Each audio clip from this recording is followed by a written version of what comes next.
chance, hope everybody had a chance to review the pre-class videos that we have. There's two main things that we're going to go over today. The first is number conversion. I'm not going to spend a lot of time on the number conversion. If anyone has any specific problems with it, I'm still checking with Beej. I think Beej is going to be doing the Q&As for the afternoon. That was the latest that he gave me when we spoke on Thursday, prepping for me taking this over. That said, hey, Jarrett, if you're just joining us, I was talking about the schedule for the week and how Beej is probably going to be doing Beej will probably be doing y'all's QAs. I'm not sure when. I'm not sure what days. I messaged him earlier. He hasn't gotten back to me yet. I know he was just getting back in town from his mom's house. But he'll be doing a QA. We'll be doing the one-on-ones today, and we might shift that around between 3 and 4, and then the stand-up between 4 and 5. And my plan for these GPs is to run them from about 9:10 till about 10:30. I don't like running these for 2 or 3 hours. I think the attention span goes on both sides. I think it's just an overload of information. I'm not sure how I'm going to format it depending on when Beej holds his. I'll also hold an optional group meeting in the afternoon. If anyone needs help, whether it's with basic C syntax, if it has to do with some of these number conversions that I'm not going to spend a lot of time covering because we don't have a ton of time, feel free to get with me and we can get together during the day. We can talk during one-on-one, though the one-on-ones, are kind of time boxed. But I think the graphs week is worse, but these are pretty busy weeks, the architecture and then the web server, and it's, not in the simplest of language. So I'm going to try to be available as much as I can, and we'll get through these weeks and y'all be done afterwards. But just seriously, I know I always say it. I know a lot of people are really independent in their work, but if you need something, speak up. I'm doing the same with Beej. It was kind of a surprise that I took this over. So I kind of walked into this without having been through this in a while. And, I'm definitely going to seek his help if I need anything, or the help of another one of the instructors. But I've definitely kind of gotten ready for it and leveled back up on it and ready to do it. So like I said, for today, we're going to try to run this till about 10:30, and then you'll have some time to look over the repo. We'll talk about that more a little bit later, and we can talk about just the week in general a little bit more. But did anybody have any questions about the next coming up weeks, or about any kind of this transition from Kai leaving? I'm not sure exactly how he ran things or what he did, but I run things pretty simple. We're all adults. We all know what we need to be doing. Be here when you're supposed to be here. If you got something else to do, talk to me. That's your business. I just report the attendance and everything honestly. But, if you got something going on, definitely let me know, and we'll work out what we can to, get you caught up or make sure you don't fall behind or whatnot. So I'm pretty dang reasonable. As long as whoever I'm dealing with is putting in their side of the effort, I'll put in mine. As far as this stuff goes, I haven't been through it in a while, but it's certainly not my first time through it. And I've been doing this for a while, so I'm fairly comfortable with it. Since there's only 3 of us, feel free to cut in on the mic, as long as people aren't talking over each other, or we can type in the channel. But if there's questions, speak up. There's a lot going on, so I don't want to just be talking where everybody's lost and I'm not aware of it. So that said, were there any questions about the week, or go ahead and get started?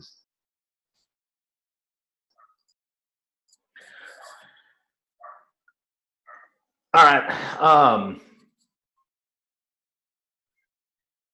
For this week, we're going to be implementing basically an 8-bit CPU. 8-bit, meaning quite literally that it has 8 wires running into it. And because just like an 8-bit binary number, if you are already aware, maybe it will be more clear after we cover it today, it can store from 0 to 255, so up to 256 numbers. So this 8-bit computer is pretty simple. We do it that way to keep it simple, but this both was to reinforce C and to reinforce the computer architecture that we're covering this week. But it's a 4-day repo. You're just going to be building on the same thing. I'm going to build a similar simple type machine in the GP today. So you'll kind of have an idea of where to go. But with the repo today, this is the hardest day by far. I would suggest, if you already haven't taken a look at it, to spend 1 to 2 hours looking at the repo, looking at each of the steps. I believe it's either step 6 or 7 is the MVP for today, but you've got a nice little sheet laid out in the, actually I've got that pulled up. I'm going to drop that now in here.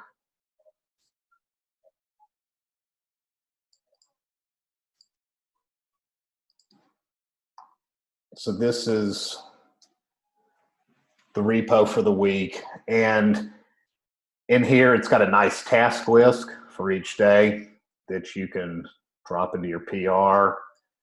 It's got all the instructions on implementing this LS8 emulator and all about it. And right here, it's got a spec. I cannot stress enough 2 things. Number one, you need to take the time to go through it first. If you just dive into this, you're going to be lost and you're constantly going to be referencing back. Take it from somebody that did almost this exact same repo in C a long time ago, and I just dove into it and I regretted the heck out of it a few hours into it and changed course. So take the time to look it over. Take the time to understand the spec.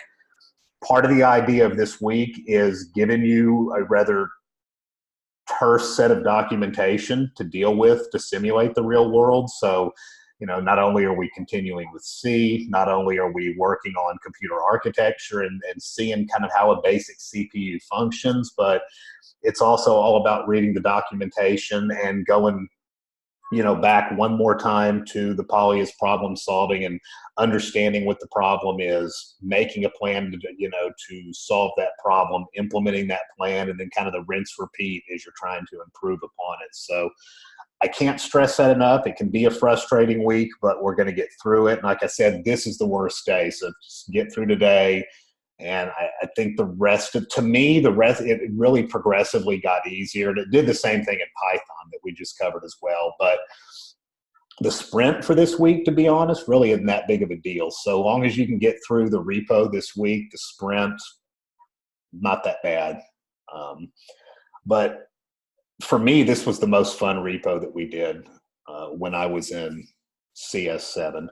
So that said, we can talk a little bit more about the project, but you've got all the stuff. You can see where, like I said, the spec is. You can see the actual instructions, and then the source. Are we supposed to fork this, or just kind of? No, yeah, you need to fork it. You need to fork it and follow the regular workflow. There is a lot of underlying stuff in here that as you're going through it, you'll see. But yeah, fork it. Clone it down locally, go your normal repo, but you definitely need to fork it. And I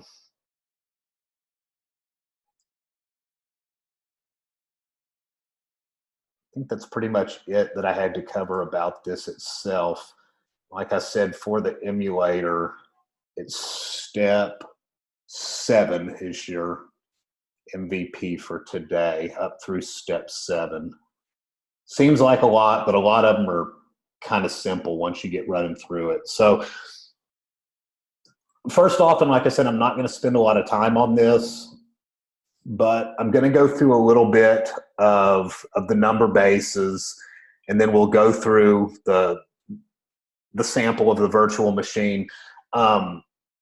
I hope everyone watched the video on this. This is not, other than kind of understanding binary, and even binary, you just need the basics of it. This is not, there will be a little bit on the sprint about this, but this is not something that's crucial for the day. So for those of you that might already have it down, that's why I'm not going to spend a lot of time on it. And if you don't get it today, you can go back and rewatch this.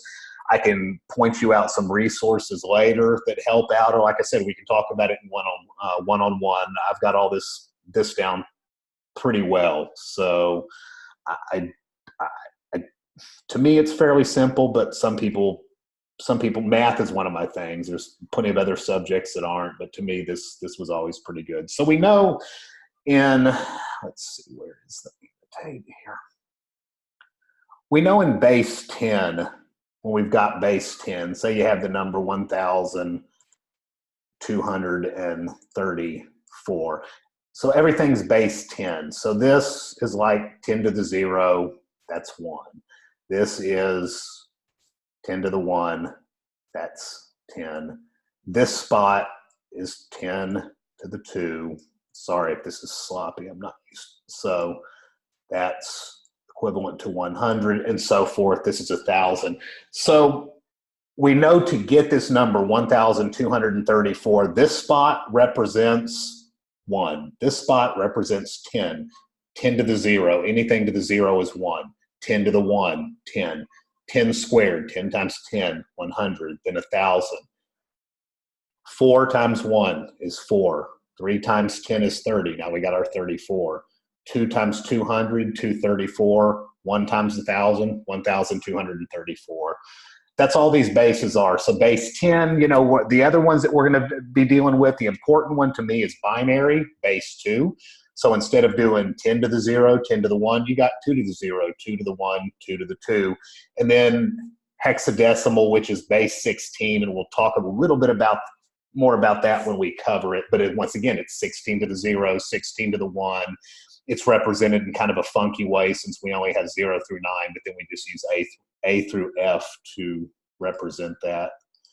So remember, a number exists in a pure numeric sense.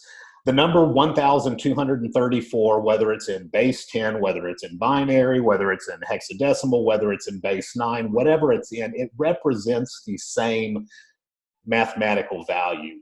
There's just a bunch of different ways of representing it. And there's a bunch of different reasons why we may do it. Binary works great on a computer because it's just like a Boolean. We've got a 0 or a 1, and when we break a computer, the hardware itself down to the very basics, like the computer components pre-class talks about, you know, you're dealing with a bunch of electronics that deal with zeros and ones. So binary is really, I mean, you could do things another way, but it makes things fairly simple to deal with.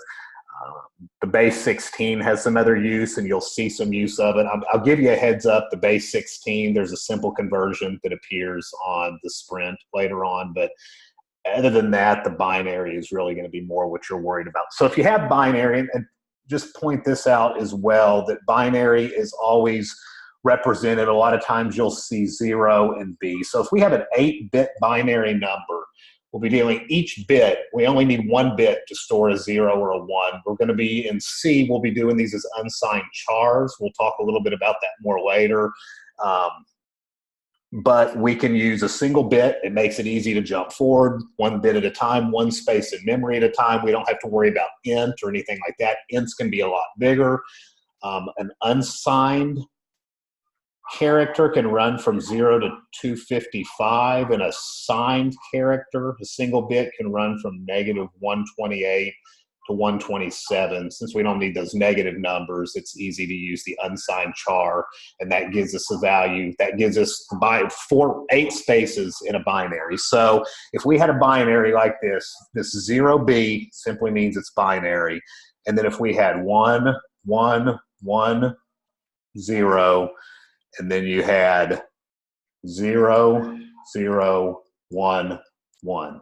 Remember, we were talking about this is going to be 2 to the 0, then you got 2 to the 1, 2 to the 2, 2 to the 4. So all this is representing in itself is, this is representing anything to the 0 is 1, 2 to the 1, 2, then you got 4, then you've got 8, then we have 16, I'm sorry, this is sloppy, 32, then we've got 64, and the final space, the 8th space, and this is 128. You see how that progresses? 1, 2, 4, 8, 16, 32, 64, 128. If it's a 1, you add it. 1 times 1 is 1. So you have down here 1 times 2 is 2. We ignore all these zeros, so we have the 4 is nothing, the 8 is nothing, The 16 is nothing. And then we have 32, 64, and 128 because the 1 is present. So all this becomes is 128 plus 64 plus 32 plus 2 plus 1. So when you have 128 plus 64 plus 32 plus 8 plus 2 plus 1, that's 235. Does everybody more or less, because base 16 is going to work the same way, do you see how this is working? Okay.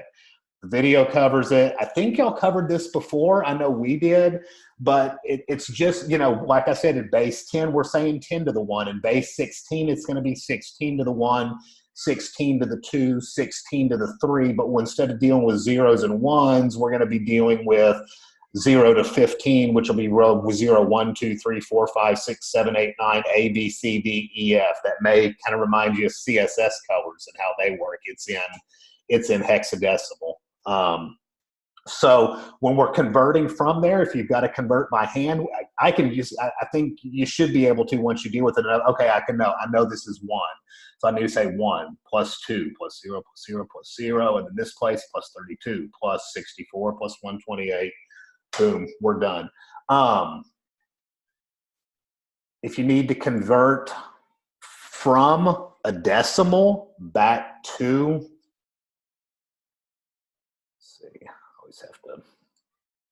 for some reason, I always have to look for a second.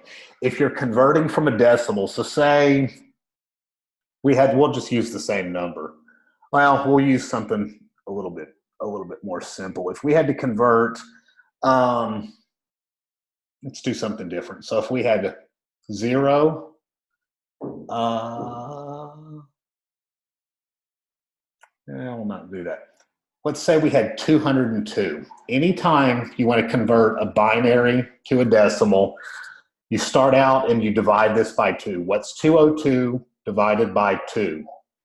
101. So now we've got 101.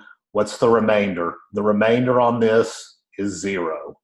101 divided by 2 is what? 50. Now we have remainder 1. So we're keeping track of what we get and the remainder. 50 divided by 2, 25. Remainder 0. 25 divided by 2, 12. Remainder 1. Then we have 6. Remainder 0. 3.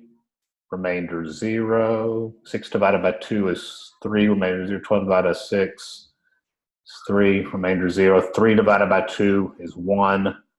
Remainder 1. And 1 divided by 2 is 0. I'm running out of space. Remainder 1. So you have this, and then we read it from the bottom up. So we have 1, 1, 0, 0, 1, 0, 1, 0, and I'm looking over to make sure I'm correct. So all we're doing is we divide by 2 each time. Divided by 2, put the remainder. Divided by 2, put the remainder. The remainder can only be 0 or 1. We do this each time, and then we just 1, 1, 0, 0, 1, 0, 1, 0. That gives us our 8-bit binary. Does that make sense overall? Okay, I'm going to keep moving. Like I said, you can come back and watch the video. I can give you resources later. You can read up more on it. You can practice on it. I just don't want to use a lot of time on this. Okay, for the other one, for hexadecimal, hexadecimal is base 16, and we need 16 different digits or characters to represent it. Therefore, in base 16, we will have 0 through 9 represents 0 through 9, A through F, 10, 11, 12, 13, 14, 15, 16, A, B, C, D, E, F. 10 is A, 11 B, 12 C, 13 E, 14, D, 14 A, B, C, D, E, F, 10, 11, 12, 13, 14, 15. 0 through 9, A through F, 0 through 15. That clear to everybody? Sorry, I got a little caught up on that. My brain tripped. Okay. So to convert from binary to hex, to me, in a hex, I'll just point out real quick in case it's already not. clear to anyone, a hex is going to be annotated 0x. So remember we had 0b for binary. This means nothing other than this is hex. So say we have a hex 0x73. We needed to turn that to binary.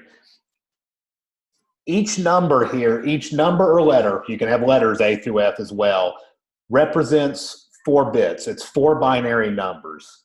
So we need to figure out what 3 is in binary. We need to figure out what 7 is in binary. We know 3 in binary would be what? Well, we're going to need a 1 and we're going to need a 2. So a 3 would be 0, 0, 1, 1. And then we need a 7 as well. So what would we need to get for that? We got 0, 2. We're going to need a 0, a 1, a 2, and a 4. So we're going to have a 1, need a 2, the 4. We don't need the 8. So this is simply 7 in binary. This is 3 in binary. 0, 1, 1, 1, 0, 0, 1, 1. Remember, the biggest that 4-bit binary can reach, each of these is individual. This is representing the 7. This is representing the 3. So you've got 1, 2, 4, 8. 8 plus 4 is 12, plus 2 is 14, plus 1 is 15. So you can have 0 through 15, 16 total numbers. So therefore, those correspond, 0 through 15 correspond to the 0 through the 9 and the A to the F, the A being 10, the B being 11, 12 being C. So let's say you had another hex. Just looking for an example. I like to use these examples.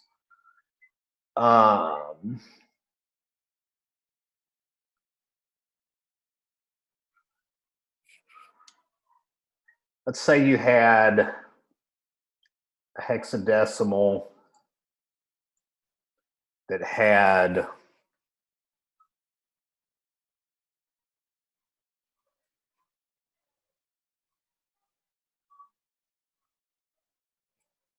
I don't have any examples here, but how you get what the number is, say like the one we were doing before was 0x and then 7, 3. Say this was a 7, 3, B. Well, we know B represents 11. So all that's saying is we need 11 in binary. If we need an 11 in binary, how are we going to get there? We're going to need the 8. We're going to need the 4. We're going to need the 2. We're going to need the 1. 1 plus 2 plus 8 is 11. And you can get all the way up to 15, F being 15 with that. And then you would still, this is a unit in itself, so you would just solve for the 3 the way we just did and solve for the 7 the way we just did. Does that make sense, everybody? Question. So I thought the letters were like A would be 10 and then like. It is. So would B like be before the 73? Like could it be B 73 or? Yeah, it can be anything. Yeah, it's just depending on how if it was B 73, you would have to solve for 11. You would have 1 0 1 1, and then you would have the 7 3, which would be what 0 1 1 1, and then the 3 0 0 1 1. These can be in any order. They're just representing 0 through 15. Each individual number or character is representing either 0 through 9 or the A through B representing the double-digit numbers. And we just convert those double-digit to binary. Those represent 10 through 15, and that can be represented with a 4-bit binary number. Make sense? Okay. The last thing to go through on this is converting a decimal to a hex, and I'm going to walk through this really super quick because this doesn't even come up in the code. We're going to do the same thing we did. Say we have, well, we'll do a simple one.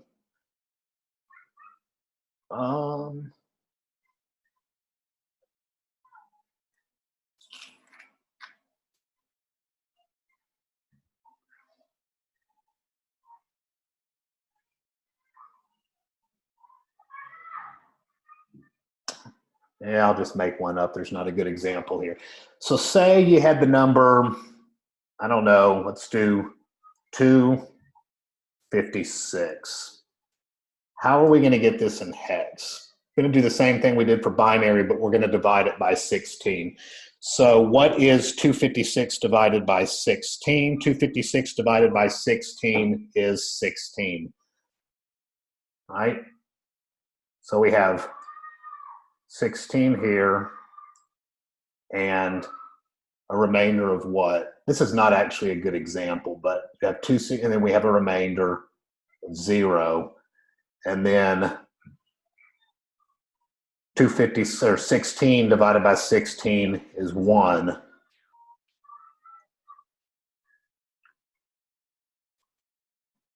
Remainder 0. Hold on one second. I've got some information from Beej probably. Give me 1 second.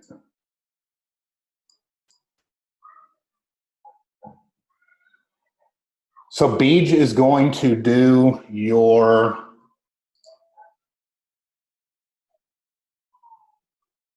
jump back and resume my share. Beej is going to do your Q&A at 2 o'clock as usual, and I think he'll be doing them every day. So we'll have this, and then you'll go to lunch from 11 to 12, and then you'll have from 12 to 2 to work. Beej will jump in from 2 to 3. And then from 3 to 4, we'll do one-on-ones, and from 4 to 5, we will have regular meeting.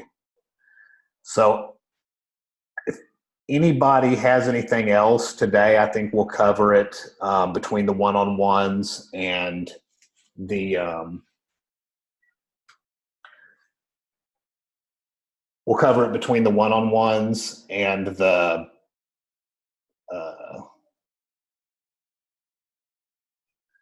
stand-up. And then tomorrow, I'm going to try to figure a way and to also do an afternoon session for anyone that's interested, if we think it's necessary.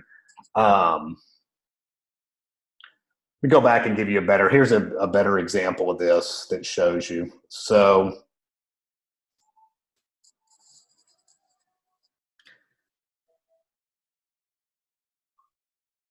if we wanted to, let's say, change 54 to hex, you got 54. What's 54 divided by 16? 54 divided by 16 is 3. What's the remainder? The remainder is 6. 3 divided by 16 is 0. Remainder 3.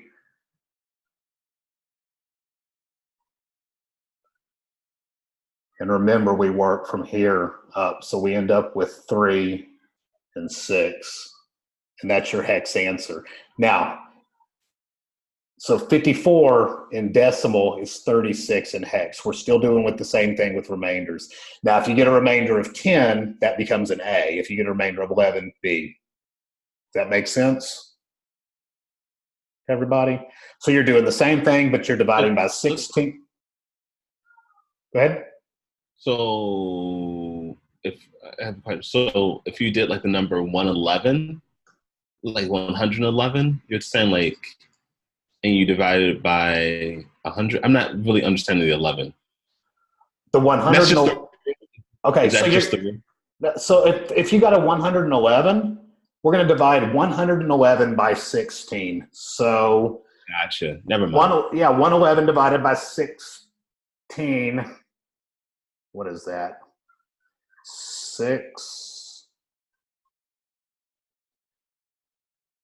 So 111 divided by 16 is 6. Remainder 15. So that's going to become an F. 6 divided by 16 is 0. Remainder 6. So 111 is 6F. Got it. Same thing as binary, but we're just having to sub those numbers. We're just dividing by more of a pain in the ass number with bigger remainders, and the remainders are still read from the bottom up, and we just convert 10 through 15 to A to F. That's all there is to it. The binary is by far the more important one to understand, and I'm going to move forward from there. There is a piece of code I'm going to drop y'all real quick. It's in C. This is actually a little converter. You can look at it later. You can use it. There's a ton of online converters to convert every type of base under the sun. And tell you on the Sprint, it's part of the it's part of the oral questions that we do. And I think you have to convert to a hex or from a hex, but you can use it's 2 points total. And you can, if you use if you don't do it by hand, it's 1 point. If you do it by hand, it's 2 points. So this piece of code, if you want to look at it, is just a little bit of a converter that converts back and forth from some of this stuff that we've been talking about. So from there, it's about 45 after the hour. I'm just going to kind of demo a simple machine. The way I normally do a lot of my lectures is I'm real heavy on student involvement, but because we're just laying out this concept, we've already been working in C a lot. Like I said, any line, anything you don't understand in the code that I write, as far as it pertains to C, feel free to ask me. As long as I can answer it quick, I'll answer it on the spot. If I think it's going to take more time, we can meet one-on-one afterwards, but I assume everyone's got a grip on C. But anything that I write in general, and I'll probably going to get burned because I say this, but any code that I write, I can explain exactly what's going on with the syntax of the language itself. So I'm pretty much going to write and talk for the day. Like I said, if there's any questions, speak up, most definitely. But this is not, I want to point out, this is not code for the LS8 that you are going to be working on, but this is similar code to how the LS8 will work, and it's a good demo to kind of get your head going on how you're going to tackle this project. Because like I said, a big part of this project is understanding the problem, understanding the documentation, which will lead you to be able to understand the problem, and then figuring out how the heck you're going to implement it. You're dealing with C, and you're dealing with these binary numbers. And that's why I said these 8-bit binaries are important. But the idea that here is to introduce the idea that a piece of software can be written to run another piece of software within that virtual machine. And it serves as a real basic example of how a CPU is functioning inside of your computer in the zeros and ones. Basically, how this works is it reads instructions and values from memory, and then it runs a loop to execute those instructions. If that's not clear right now, what I'm saying, it should be clear as I'm working through this code. So the first thing we're going to do is just print something out and exit. So we're going to have the include, of course, standard input output that we always have. We're going to have define. Remember, this is just defining a variable. So we're going to call this print, we use my name, print John in 1. So all this is saying is that whenever there's print John referenced, actually that's just representing 1, because remember, we're going to be using these unsigned characters, so we can't be using these complex strings, but we want to be semantic, so we'll see below maybe why we're doing this if it's not clear right now. And we're going to define one other thing, a halt. We've got to know when we're at the end of our instruction, and the halt is going to be represented by a 2. And then we're going to take an unsigned char, like I said, an unsigned character, just lets us have a 1-bit digit from 0 to 1, or from 0 to 255. So we have a total of 256 unique integers that we can represent with this unsigned char. Don't let the char part confuse you. It's simply letting us store these integers in memory. And we're going to call it, name it, memory. And remember, with this notation, we're creating an array. And what we're doing with this is we're going to say print John. I'm just going to copy this real quick. Let's say that. Don't have a comma. We're just storing values in the array. And remember, what we're actually storing in the array is 1, 1, 1, 1, 1, and a 2. We got to have that halt to know that we're at the end of the program. Does this make sense what we're doing to everybody? Real quick, I want to.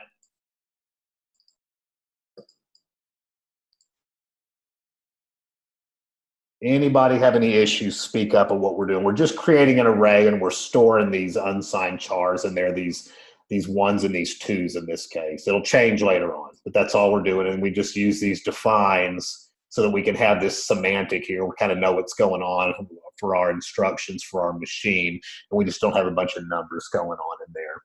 And then we'll have our int main void that we have for all our programs.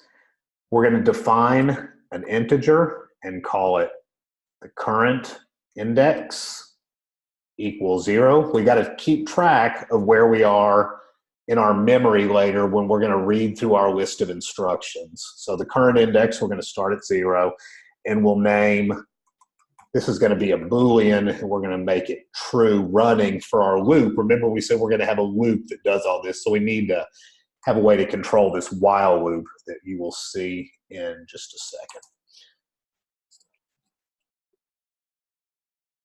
And we're now going to have our while loop. So we're going to say while running, as long as this is a 1, remember a 1 is a true, a 0 false.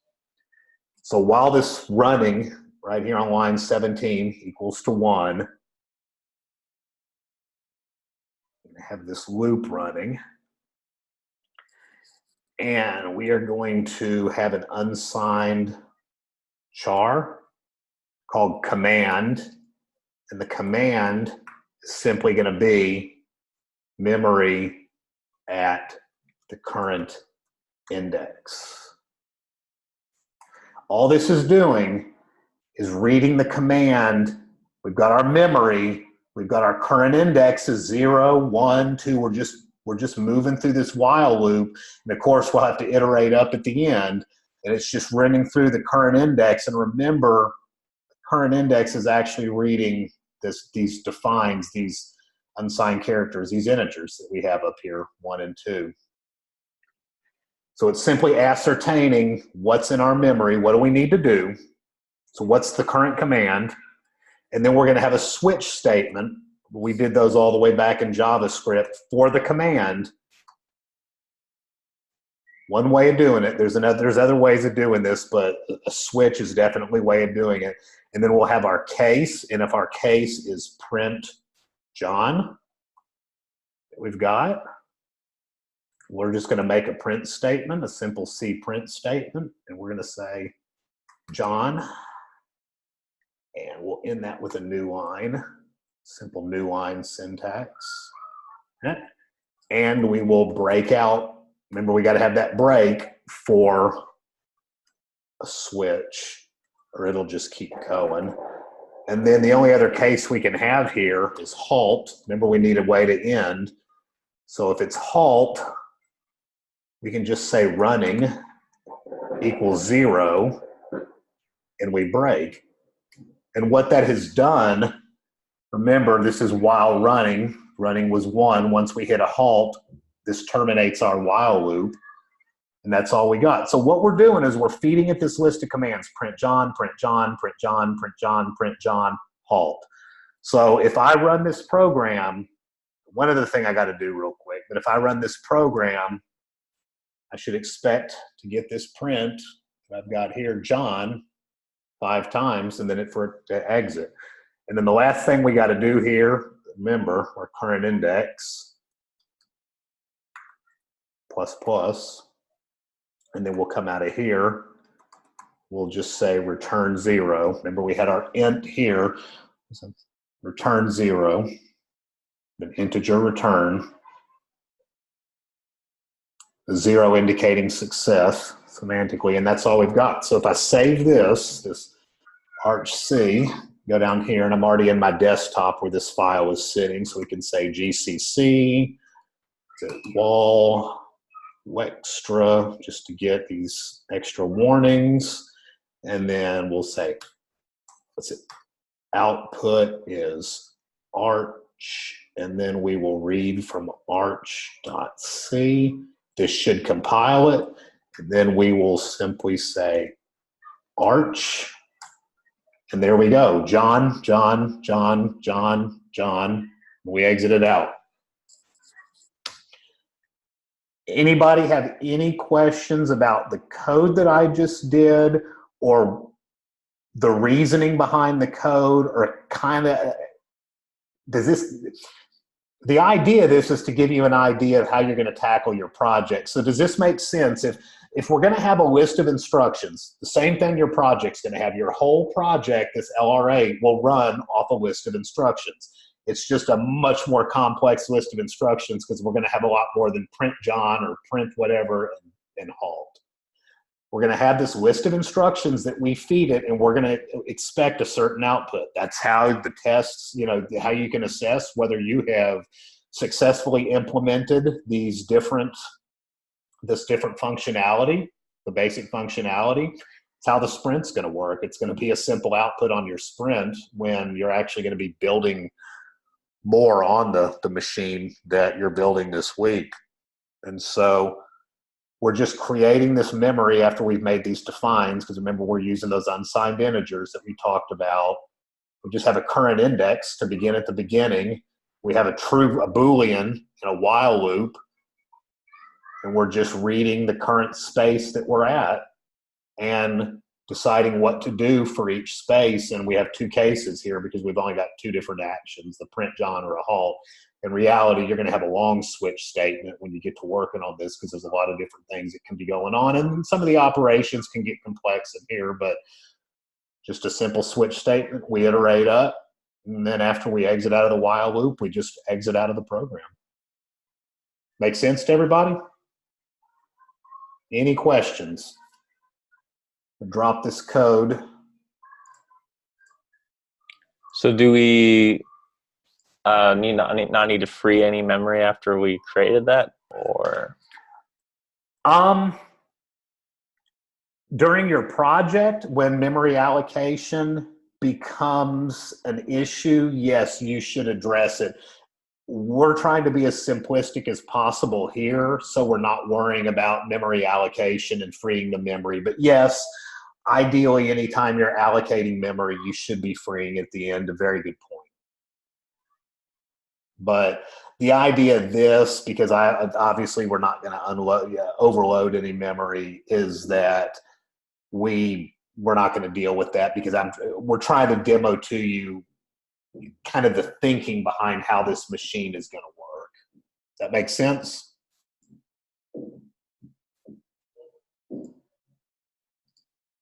Give you this in C. Any other questions? Did that make sense, what I said? Yeah, thanks. Okay. Yeah. Anytime you allocate memory in any manner, you should be freeing memory. We're just not demonstrating that in any of these demos because the idea of these demos is not to really go over memory allocation or really even C syntax. This is all pretty simple C syntax that we're using to this point. Some of the things that you get to in the project itself, especially some of the stretch, gets into the bitwise and some more complex stuff, but it's all pretty simple C syntax. The idea more here is the logic of being able to read through that documentation and the logic of being able to deal with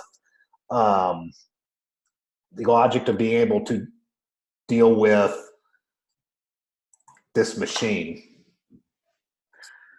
So we're also going to talk about how to take in arguments, because Yeah, switches are cool, and they're a cool way to make this work.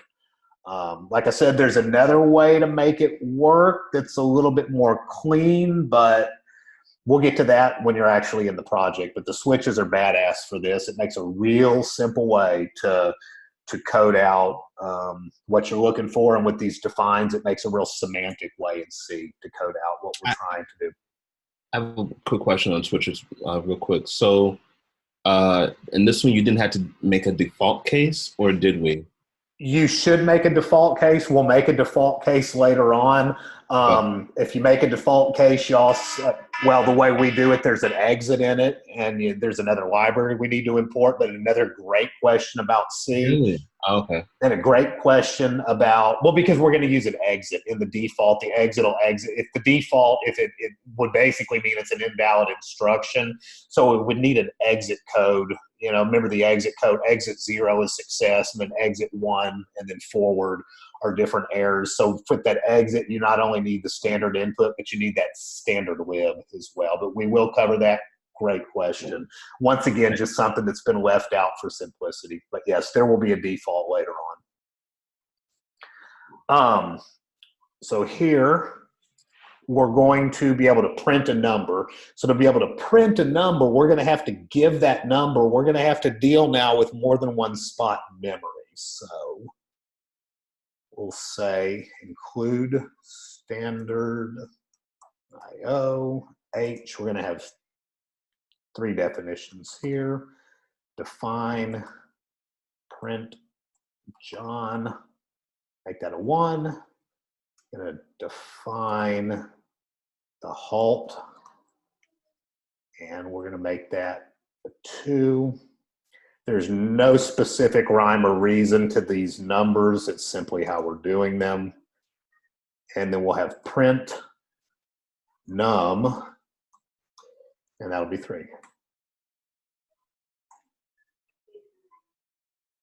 Once again, we are going to make our array of unsigned chars. We're going to call it memory.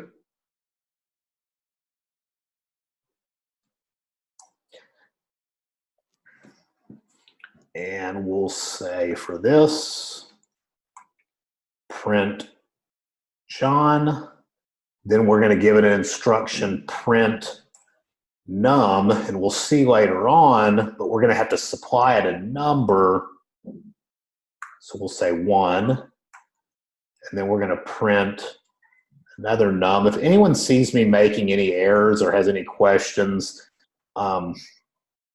please speak up. And then we'll make another print John, and then we'll make another print num. And we're going to have to give it that number to print, 37, and then a halt. Don't forget, because I often forget, the semicolon right there. So what we should be getting here is John 1, 12, John 37, and an exit. So how are we going to do that? Now we got to take in an argument. So we're going to have to deal with the memory a little bit different, but really not that complex. I'm going to go ahead and do our int main, get my caps lock off, void. We're going to say for an integer, I'm going to use an integer here because we could have a really long list of instructions, so we don't want to use that unsigned character here. That unsigned character is simply so we can crawl through this step by step, and we don't have to worry about how many spaces we're taking up on an int or a double int or a float or whatever. We're just using one single byte so we can jump forward, or bit, one single bit, so we can jump forward one space in memory. Or deal with each space in memory that we need to jump forward. We're going to see here we have to jump forward more than one space in memory, but it numerically makes sense, and we're not having to multiply it by a coefficient if we were to use an integer. So we'll once again have a current index and a running. They're functioning exactly the same as the previous. This while loop is going to be the same while running. And this is going to be the same as well.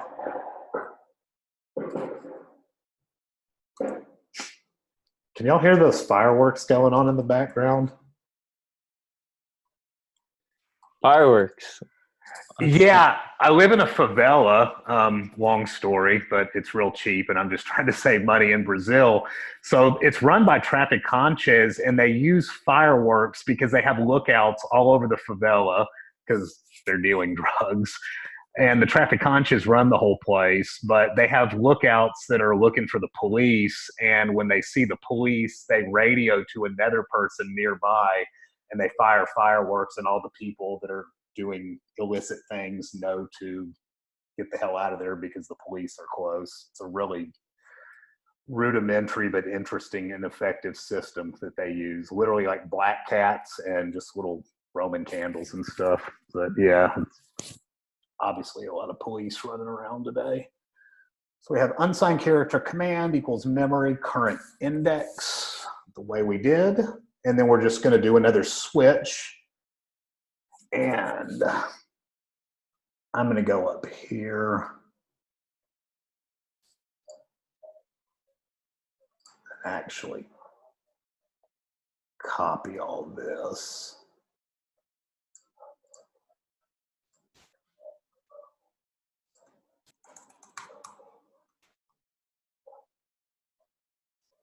Because it's the same thing. What happened? Messed it all up.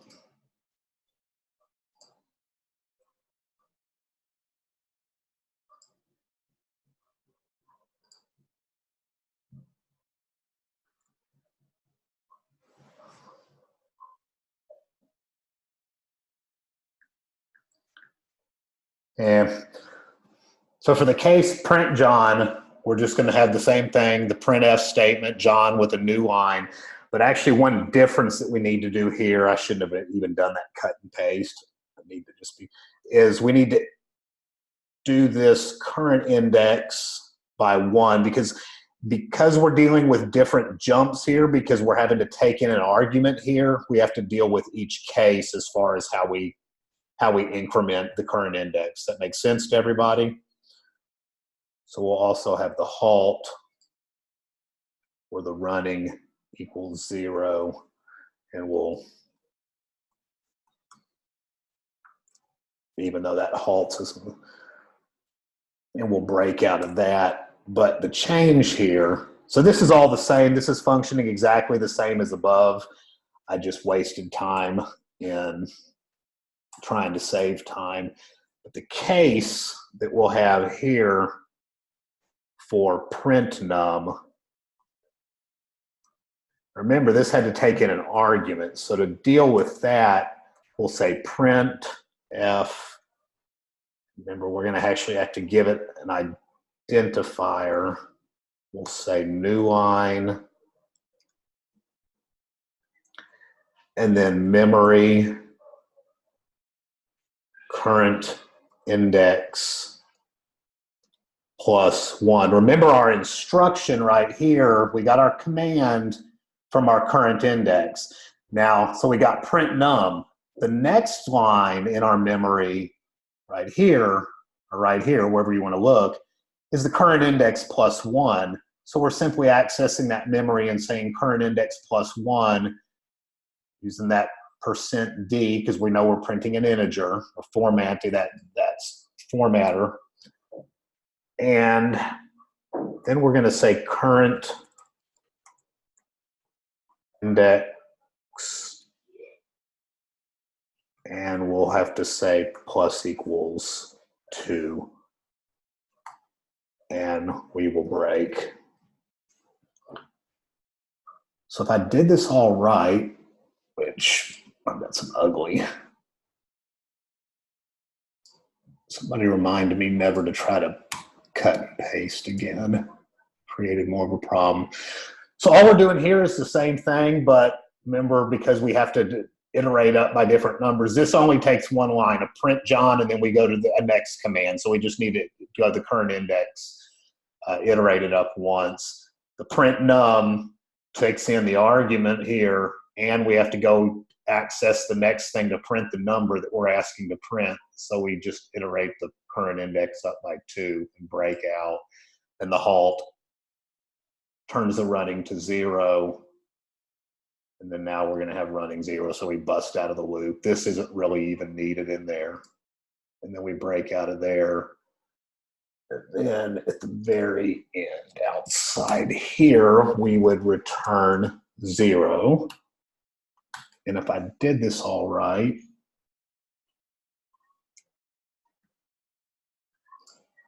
I should be able to save this.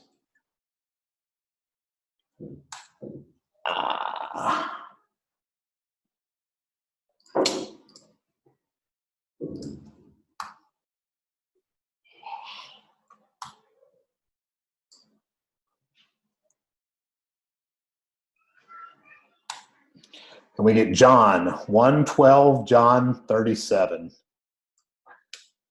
Everybody understand what I did here. I'm going to drop this in too, but all that we changed here is we're just taking in an argument. So we're just having to access that argument by bumping the index up 1. And then we're just having to jump forward 2 to bypass it to get to the next command. Because we know logically, as long as everything's structured right in the memory, the list of commands that we're getting, it's valid, will be to the next command. Then we get to the halt, we just bust out of the whole thing.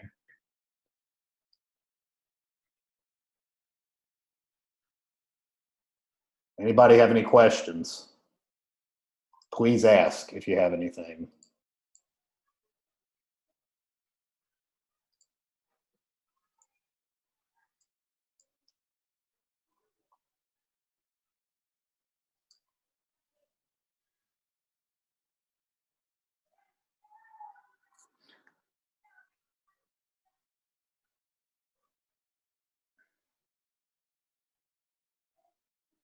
There's another piece of code in here. Let me get this commented out. Ugh. What the heck did I do over here?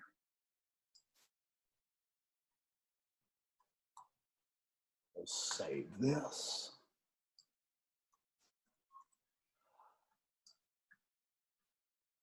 Keep on coding.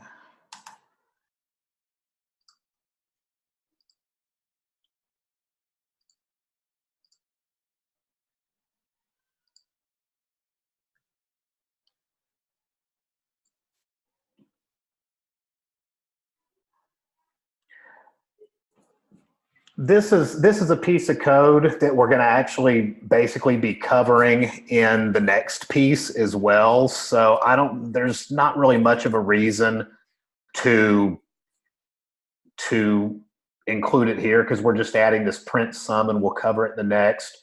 For the heck of it, I will drop it into here so that you'll have it. But just know that everything that is in here is going to be in the last piece of code that we cover.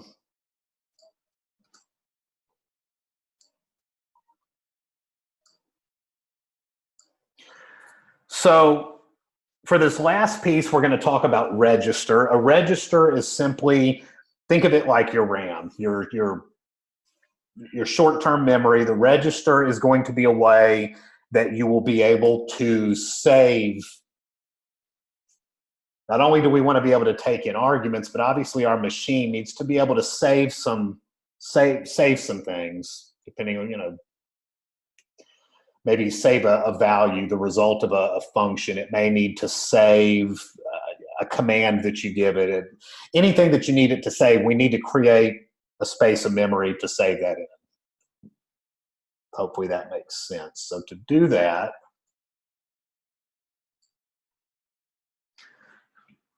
we're going to talk about how we're going to create memory, and then we'll also go over the other action that we skipped over here, the print sum that I dropped into there.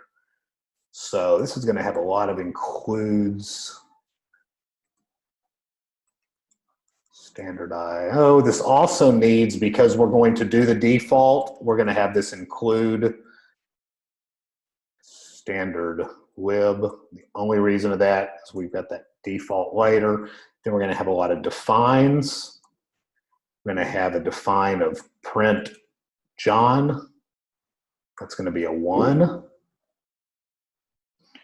Then we're going to have a define halt following our convention. That'll be a 2. We'll have a define of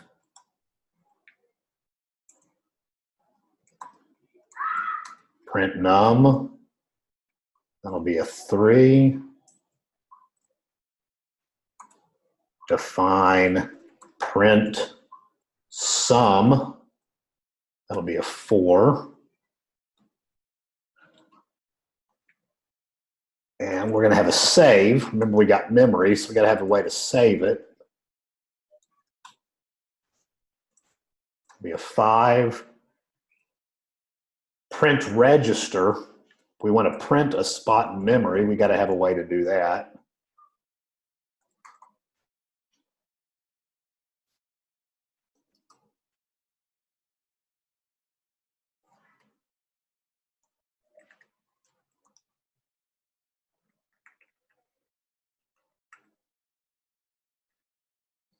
Have a 6. These don't have to be formatted like this. I just like things pretty.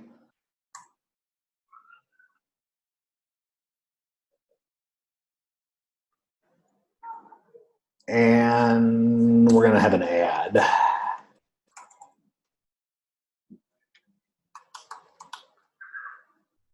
So here we'll just be demonstrating memory, and we'll be demonstrating one, like we were talking about earlier, one function may be enabled to call another. So the first bit of unsigned char that we have is going to be the registers. We're going to say 8. This is going to be our memory. All this is doing is creating a variable, an array called registers with 8 bits in it. These 8 bits will represent unsigned chars. Remember, this is an 8-bit machine. It's going to be taking in the project itself, binary numbers. You're going to be using binaries and not these numbers like I'm using here. So that complicates it a little bit, but that's all we're doing is creating the memory here. And then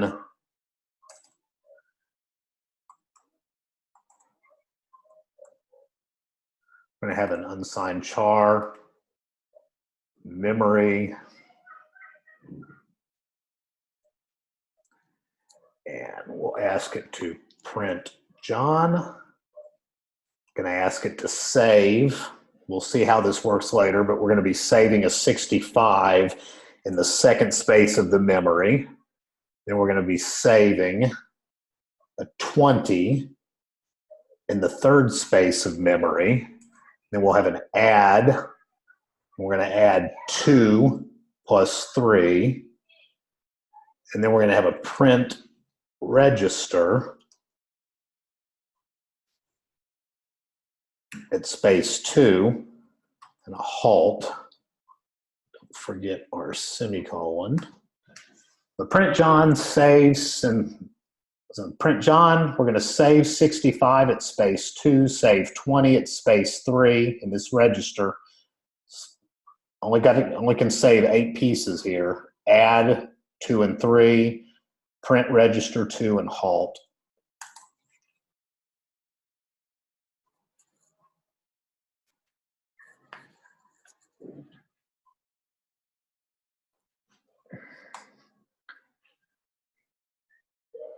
Our typical int main void, and we're going to have our current index is 0, just the same. Going to have our boolean int running, it's 1. Going to have an unsigned char. We're going to have register, number, and value. We're not all we're doing is initializing these here.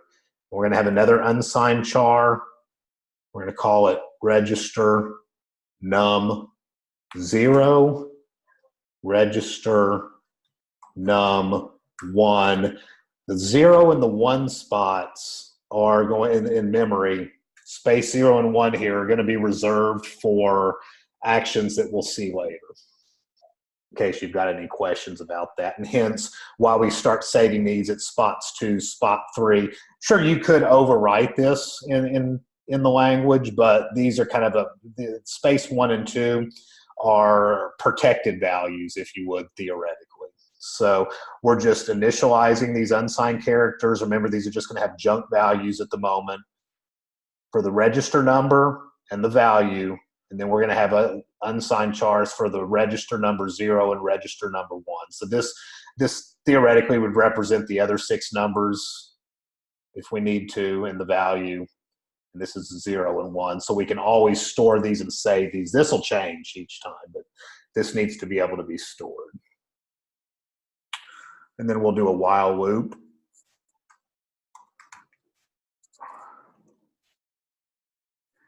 And have our same command,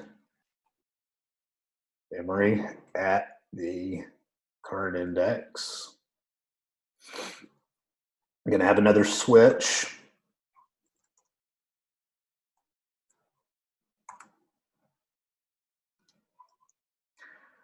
So the first case will be add. Remember, we defined add.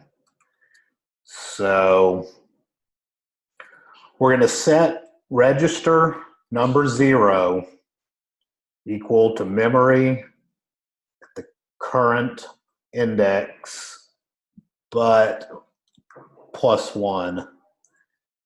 And then register number 1, remember these are just places in memory. Memory, current index, +2. All we're doing here, we've got the command to add right here. We need to add 2 and 3. So we're setting this value to 2 by iterating up by 1, setting the other value to 3 by iterating up by 2. And then, just by convention, our own convention, we're going to access registers, the actual memory itself, reg num 0 plus equals registers at reg num 1.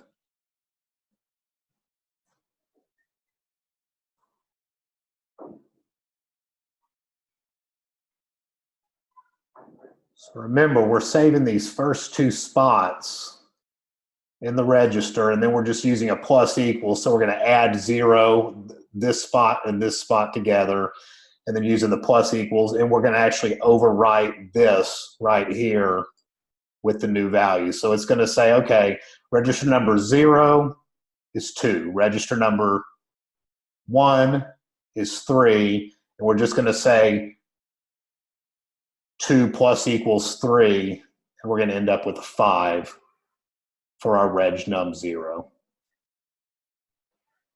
And then, because we took up 3 spots, we're going to say current index plus equals 3, and we will break out of here. Anybody have any question about how I just did that? Really easy, exact same logic. You're just accessing this memory that we've created, overriding a piece of it using that one of those protected slots, those theoretically protected slots. Anybody? We're going to have a case for the save to be able to save into the register.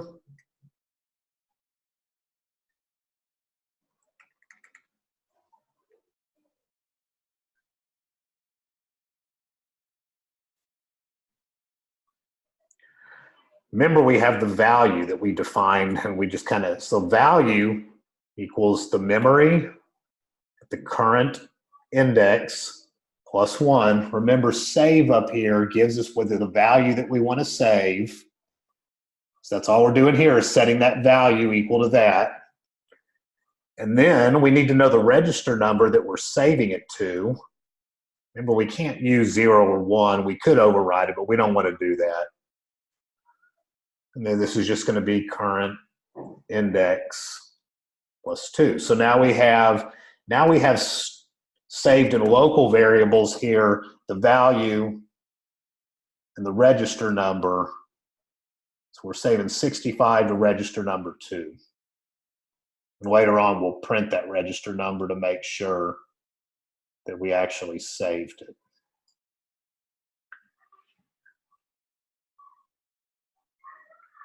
And then we will go into the registers. We have that reg num that we want to save it to that we just did here on line 131. Registers, reg num, and we'll set it to the value that we got on line 130. So all we've done is we've gotten the values out of this long string of commands that we have, this array of commands. It's not a string, actually. It's an array of commands. We're getting those values. We're saving them into the actual memory, this register, this 8-bit piece of memory that we've got. And then because the current index plus equals 3, because we had 3 different lines that we took up here, 1, 2, 3, so we need to jump to whatever the next command is.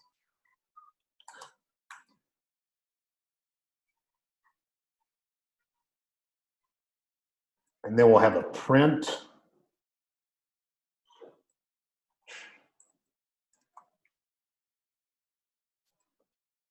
register. We'll just have a printf statement here. Format it as, put a new line in. And now we're just accessing the registers, now accessing the memory, current index plus 1. Close that. So we have to go into the memory, because remember, we've called print register, but we have an argument. If we want to print the second register. So we need to get that number, that register number 2, we have to go into the memory here and iterate up 1 after we have print register, so we get to that 2. So we say register or memory current index plus 1, and now we're just going to say print whatever's at register 2 that we saved up there. Remember that we saved in register 2 the number 65. So once again, real basic C. And for this, we're just going to say current index plus equals 2 and break.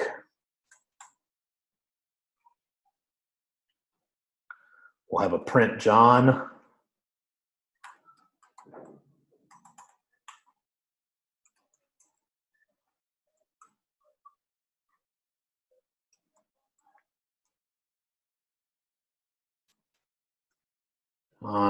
Put a new line in there.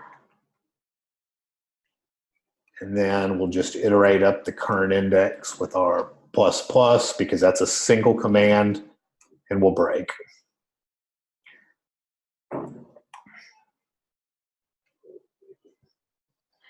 And then we have case print num. Remember that num is the argument supplied after it. So we're just going to say print f, have our format specifier and a new line.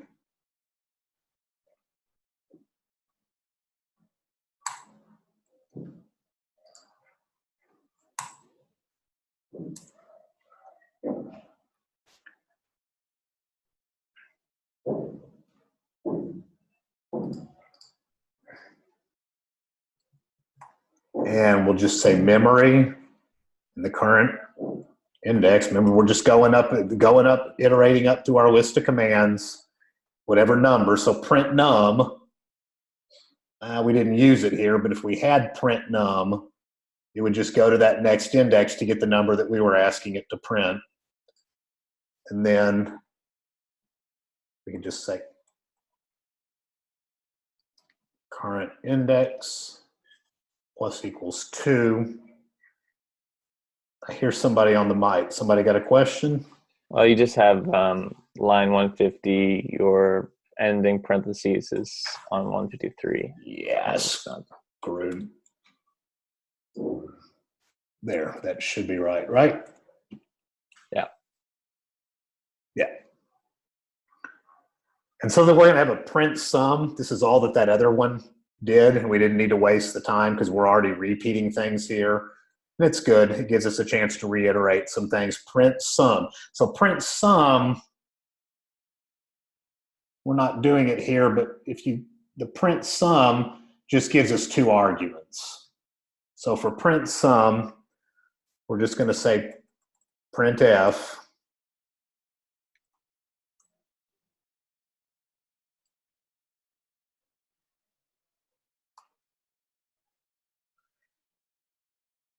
Give it that integer identifier, call a new line,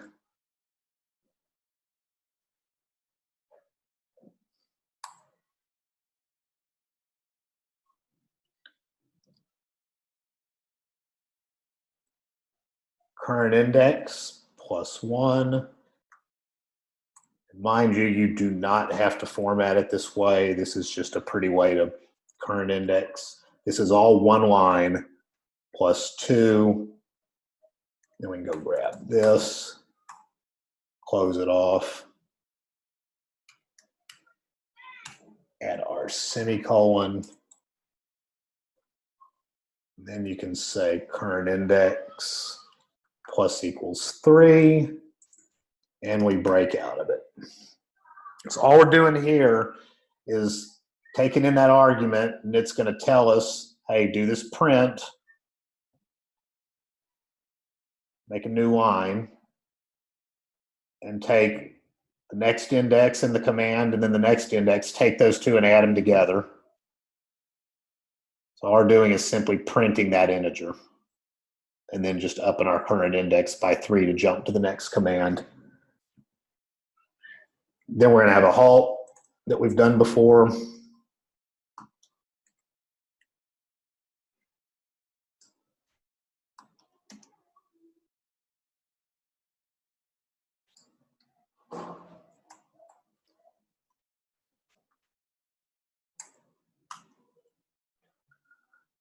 Remember, the running is our Boolean that we're using. Don't have to do it that way, but it's an easy way to do it. Current index plus plus break. And then what was asked about earlier, we will put a default in, which is always a good idea. And we'll just print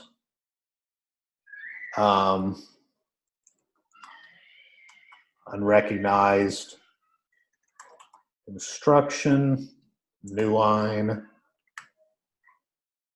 Then we will use an exit code of 1,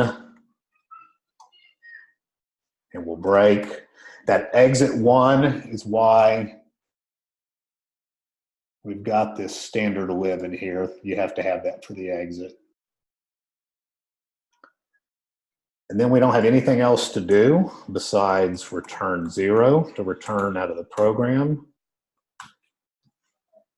If I did all of this right, I'm going back through and just making sure I don't see any obvious.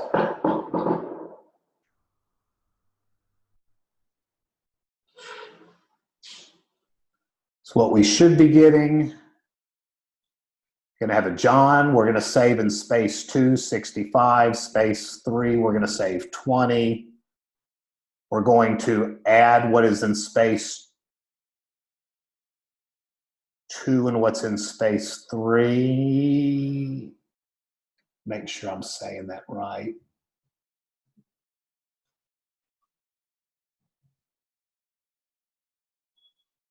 No, actually, we're adding.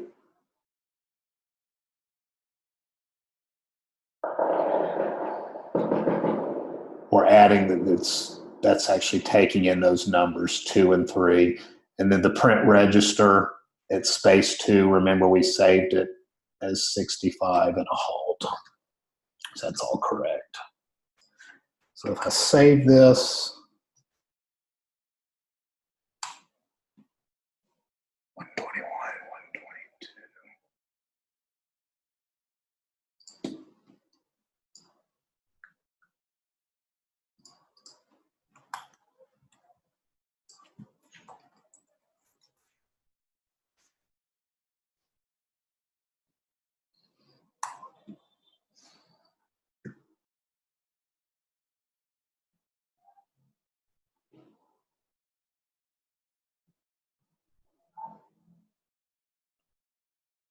And yeah, I misspoke, so that you get 85 because you saved 65 at space 2 and 20 at space 3, and then add, you're actually adding what's at space, the memory spot 2 and 3. I misspoke on that. 65 plus 20, and then we're saving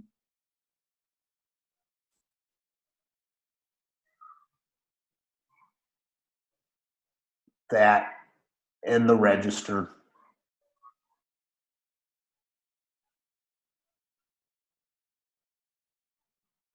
Space 3.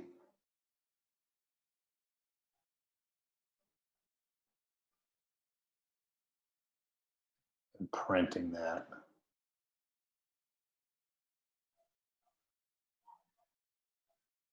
So this code all functions.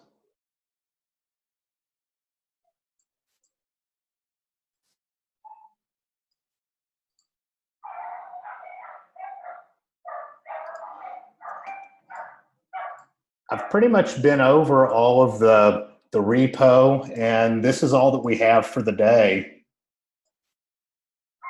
If anybody has any problems with the numbers, especially the binaries, we definitely can talk about that in one-on-one later. Go Google it. I think it's pretty straightforward. And like I said, the binary really are all that you've got to worry about.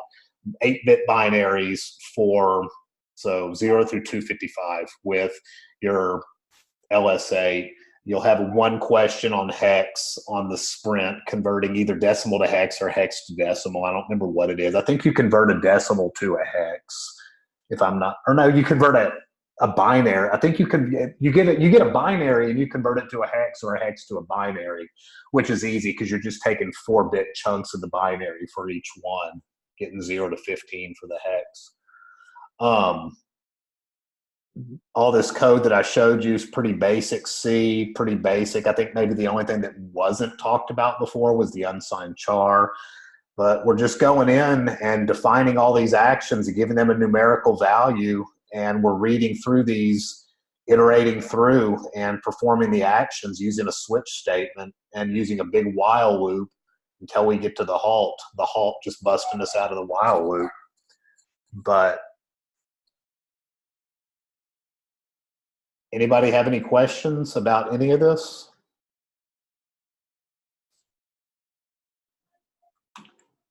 I will get this processed and posted. You've got all the code that I did.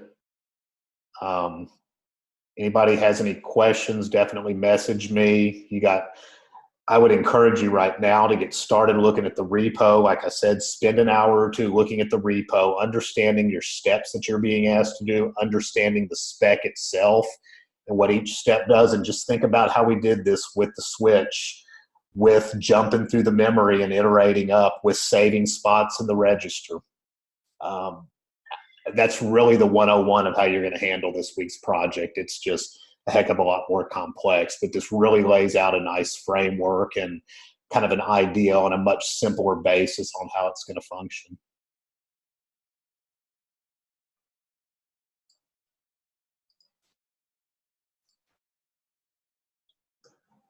Anybody have anything? Nothing? I'll let y'all go. Enjoy the afternoon, enjoy the week. We'll meet again tomorrow. Like I said, there's just 3 of us. Plan on between the hours of 3 and 4 being by your Slack, and I'll message you and we'll meet for about a 10-minute one-on-one. Just the typical, hey, how things going, any blockers, where are you at?